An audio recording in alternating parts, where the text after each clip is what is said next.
আমি এই মুহূৰ্তত আপোনালোকক এটা খবৰ জনাব বিচাৰিছো জুবিন গাৰ্গৰ নশ্বৰ দেহ সমজাই দিয়া হৈছে পৰিয়ালৰ লোকক শীঘ্ৰেই সম্পন্ন হ'ব অসমলৈ অনাৰ প্ৰক্ৰিয়া জুবিন গাৰ্গৰ মৰণোত্তৰ পৰীক্ষা সম্পন্ন হৈছে জুবিন গাৰ্গৰ মৃতদেহ পৰিয়ালৰ লোকক সমজাই দিছে কিছু সময় পূৰ্বে জুবিন গাৰ্গৰ মেনেজাৰ সিদ্ধাৰ্থ শৰ্মা জুবিন গাৰ্গৰ এগৰাকী ভাতৃ জুবিন গাৰ্গৰ অন্যতম বিশ্বস্ত সহযোগী শেখৰ জ্যোতি গোস্বামী যেহেতু তাত আছে গতিকে তেওঁলোকক নশ্বৰ দেহ সমজাই দিয়া হৈছে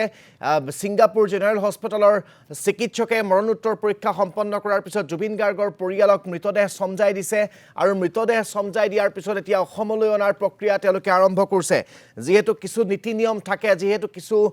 কৰিবলগীয়া কামকাজ থাকে গোটেই প্ৰক্ৰিয়াটো এখন চিকিৎসালয়ৰ পৰা ৰিলিজ ল'ব লগাৰ কথা থাকে ডেথ সাৰ্টিফিকেট ল'ব লগাৰ কথা থাকে গতিকে গোটেই প্ৰক্ৰিয়াটো কৰোঁতে অকণমান সময় লাগিব আৰু তাৰ পিছতে জুবিন গাৰ্গৰ মৃতদেহ অসমলৈ লৈ অনা হ'ব জুবিন গাৰ্গৰ পৰিয়ালক ইতিমধ্যে মৃতদেহ গতাই দিছে বুলি জানিব পৰা গৈছে কিছু সময় পূৰ্বে সিংগাপুৰৰ যি জেনাৰেল হস্পিটেল আছে সিংগাপুৰ জেনাৰেল হস্পিটেলৰ চিকিৎসকে তেখেতৰ মৰণোত্তৰ পৰীক্ষা সম্পন্ন কৰাৰ পিছতেই মৃতদেহ পৰিয়ালৰ লোকক সমজাই দিছে এতিয়া অসমলৈ অনাৰ গোটেই প্ৰক্ৰিয়াটো আৰম্ভ হ'ব